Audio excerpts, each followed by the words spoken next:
Bismillahirrahmanirrahim. Ini saya akan berbagi terkait kenapa hypnic saya bisa parah sebulan full ya. Sebulan full kapan? Sebulan awal gitu ya. Jadi ini runutan cerita saya hypnic ya. Kan saya pernah cerita dulu saya pernah hypnic tahun 2020 ya. Pertama kali saya kena hypnic itu tanggal 4 November 2020. Ya, sebelumnya memang pernah hypnic ya, tapi cuman di siang hari saja, malam enggak. Nah, tanggal 4 November ini saya mulai kena parah gitu kan, nggak bisa tidur sampai 2 hari nggak bisa tidur ya, 2 malam nggak bisa tidur, baru selanjutnya pagi-pagi itu bisa tidur gitu ya. Jadi 2 hari saya nggak bisa tidur. Ini kali pertama saya nggak bisa tidur, meskipun dulu riwayat saya nggak bisa tidur itu ada, tapi nggak sampai 2 hari juga, paling sehari. Ini 2 hari nggak bisa tidur teman-teman ya.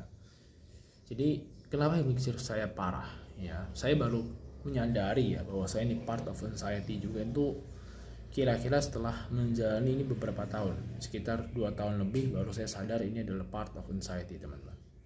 Dulu saya nggak sadar ya, awalnya sempat sadar, namun saya akhirnya nggak sadar lagi. Kenapa nggak sadar? Karena begini, saya kan dulu mencari referensi anxiety itu dari bahasa Indonesia, saya masuk grup-grup anxiety dan sebagainya. Iya benar, mereka itu bangun tidur tengah-tengah. Jadi mereka tuh sebenarnya gini, udah tidur tapi baru kebangun di tengah-tengah tidur dan deg-degan, sesak napas, akhirnya terasa ingin mati gitu kan. Sementara apa yang kejadian pada saya waktu itu berbeda, yaitu jangankan untuk tidur, mau tidur pun terbangun di tengah tidur, mau tidur pun nggak bisa gitu kan. Jadi sehingga menyimpulkan itu bukan anxiety. Akhirnya saya kan gabung grup ya, gabung grup ini, gabung grup itu gitu kan. Banyak tuh saya gabungnya terkait dengan ada spinal myoclonus gitu kan, ada hypnic support gitu kan, atau ya beberapa grup-grup tidur lah intinya ya. Dan ya hasilnya begitu, 2 tahun dari 2020 akhir sampai 2022 pertengahan itu saya muter-muter aja di situ ya. Di situ muter-muter gak sembuh-sembuh teman-teman, meskipun keparahannya di 1 bulan awal. Jadi sebulan awal hypnic itu parah. Jadi gini, memang beberapa bulan sebelum hypnic itu saya ada persoalan di bisnis saya ya. Ya, saya tidak bisa ceritakan. Ada persoalan yang mana membuat saya itu semakin deg-degan ya, stres setiap hari gitu kan. Meskipun ketika itu masih bisa tidur panjang. Ya, tapi gejala ini sudah mulai ada dari mulai ada tinnitus.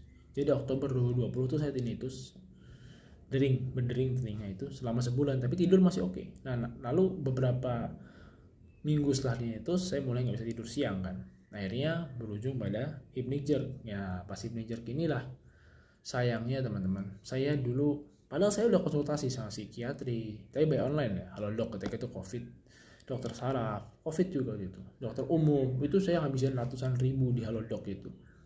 Dan memang semua jawabannya adalah menyatakan bahwasanya mungkin sedang anxiety. Tapi saya nggak percaya teman-teman. Kenapa?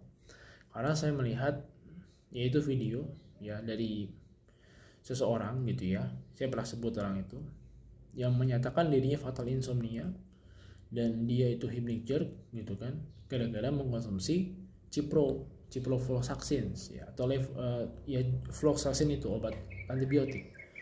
Nah, di pernyataannya dia menyatakan bahwa dia tidak bisa tidur sudah setahun gitu kan, dan saya lihat setiap mau tidur dia hypnic terus. Nah, itu membuat saya khawatir.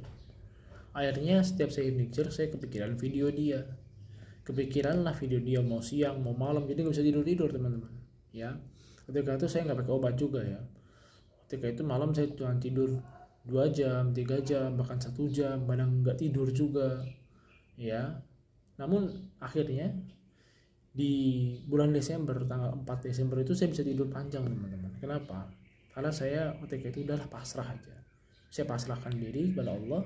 Akhirnya bisa tidur 6 jam kan, 6 jam, tapi belum bisa tidur siang. Besoknya tidur lagi 6 jam lah, tapi kadang-kadang hypnic muncul.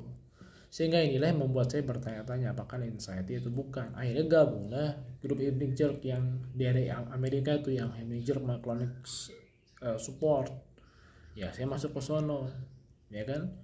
Awalnya sih saya merasa senang di grup itu, bisa berbagi, bisa ketemu dengan teman-teman hypnic. Tapi gara-gara masuk grup itu saya jadi nggak percaya saya anxiety ya kan. Akhirnya saya baca, saya ikutin, saya merasa bahwasanya penyakit ini kayaknya langka gitu, jarang gitu kan, jarang orang memahami dan sebagainya. Ya, bahkan mereka sudah konsultasi ke neurologis nggak tahu gitu kan, seolah-olah nggak tahu, ya, dan seterusnya. Nah, memang itu kesalahan saya sih ya, selama 2 tahun melalui situ aja harusnya saya percaya, ya, tapi nama qadarullah, ujian dari Allah ya, menyebabkan otak saya nggak percaya. Jadi sebenarnya gini, orang anxiety itu kan banyak ya simptomnya ya. Jadi nggak selalu yang disebutkan di medsos kita. Saya nggak tahu orang Indonesia kenapa bisa seperti itu, tapi kalau saya lihat di luar negeri, ya hypnotic is part of anxiety. Kalau di kita nggak, mungkin apa ya? Mungkin mereka juga sama, tapi nggak tahu namanya hypnotic gitu, ya. Ya mungkin itu, ya saya duga seperti itu. Ya 2 tahun saya di situ putar gitu kan, apalagi tambah lihat video-video di YouTube itu kan, sambil tiduran orang sampai kayak seolah-olah menderita banget hidupnya, masa depannya itu hilang dan sebagainya. Karena begini teman-teman, saya pernah minum obat ya yang antibiotik gitu, yang bukan levofloxacin atau COVID itu 15.000 mili itu saya pakai itu obat. Dengan izin Allah tidur aja teman-teman. Tapi ketika itu saya belum percaya, saya kayak anxiety, sampai saya tes EEG, tes EMG. Bayangin itu ya, habis berapa, nggak pakai duit sih, pakai BPJS berapa waktu saya habisin ya untuk itu aja. Coba kalau dari dulu ya, tapi nggak boleh ngomong coba ya, qadarullah ya. Ya kalau dulu saya udah percaya itu anxiety, nggak sesibuk ini. Karena memang saya jujur aja ya, sama terapi anxiety di sini tuh agak aneh juga. Anxiety itu kok ditambahkan dengan karbohidrat yang banyak, itu yang buat saya bingung. Misalnya gini, orang anxiety makan mie, itu yang buat dia anxiety bukan natriumnya, tapi apa? Mie-nya. Jadi karbohidrat itu kan menaikkan anxiety. Tapi kenapa di kita orang anxiety disuruh minum teh manis, disuruh minum gula, makan nasi putih, padahal karbo. Ya, saya pribadi sekarang ini makan karbo tuh hampir jarang, teman-teman. Nggak makan nasi putih, nggak. Bukan dalam artian kadang makan, kadang enggak ya. Tadi pagi enggak, beberapa bulan ini enggak makan nasi putih. Ya ada pun dikit, ya paling secuil 2 cuil. Cuma makannya protein dan lemak aja, daging merah atau ikan aja nggak usah pakai nasi. Nggak enak ya, emang nggak enak ya.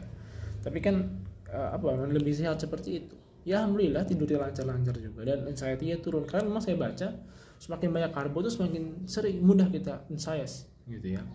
Seperti itu. Ya jadi ya bagi teman-teman ya, di sini mungkin ya kalau menyatakan bahwa si hypnotic jerk itu kayaknya hypnotic jerk bukan anxiety, ya silahkan dibuktikan saja dengan secara medis gitu kan, atau harus ada penyerta lainnya gitu. Karena ketika kita masuk ke dalam loop itu nggak sembuh-sembuh. Kayak saya 2 tahun itu nggak sembuh-sembuh. Kenapa? Masuk dalam loop itu. Akhirnya saya keluar grup, akhirnya saya lebih mencari aktivitas lain, mengembangkan diri. Karena gini, ketika teman-teman sudah masuk dalam loop itu, pasti teman-teman merasa kok kayaknya nggak ada yang sama seperti saya gitu ya, merasa dirinya sendiri, nggak ada yang memahami kondisi saya. Ya itu sebenarnya pikiran teman-teman, pikiran itulah yang membuat kita ini semakin hari itu semakin nggak bisa produktif. Akhirnya apa ya, kita nggak ngapa-ngapain gitu kan ya, karena kita nggak tahu loh di medsos itu orang ngomongnya bener atau enggak gitu kan ya. Karena buktinya orang-orang yang memang disuruh membuktikan data-data itu ada tidak datanya gitu kan. Iya, kalau nggak ada berarti ya bagaimana gitu. Ya makanya sebenarnya yang saya duga adalah ketika orang hypnotic gak sembuh-sembuh, berarti ada di loop itu ya.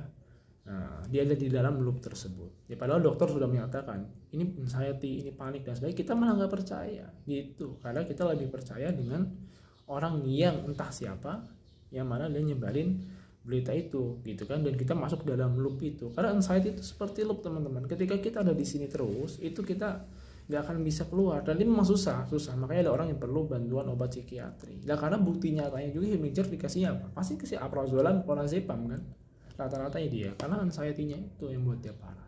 Meskipun saya akui memang ada yang bukan karena anxiety, tapi berapa persen itu ya.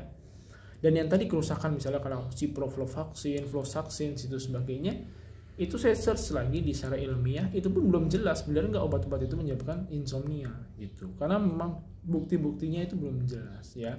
Tapi memang kalau hypnotic itu akan semakin lama sembuh kalau kita ada di loopnya, makanya keluar dari loopnya itu gitu ya. Nah maka saya pribadi ini membuat YouTube ini berbeda dari penelitian hypnotic lainnya. Sebenarnya ada yang mirip saya tapi orang British ya, namanya Shirley Things ya, mungkin dia dulu dibanding saya, jadi saya mirip dia sebenarnya. Yaitu dia juga hypnotic, tapi ya dia meyakini bahwa itu part of anxiety. Ya ada lagi bule satu lagi, saya agak lupa sih, botak itu kepala, laki-laki ya. Cari aja sleep twitch atau apa, nanti ketemu orang itu. Ya juga hal yang sama. Ya sebenarnya banyak, cuman memang iya yang tersebar sedikit gitu yang menyatakan itu, karena rata-rata kan nyebarinnya kayak buruk-buruknya gitu ya, seolah hidup itu enggak ini itu sesepi dan sebagainya. Ya hati-hati saja, ya itu kasihan kita, nanti kita nggak produktif teman-teman ya. Oke, barakallahu fikum, semoga bermanfaat.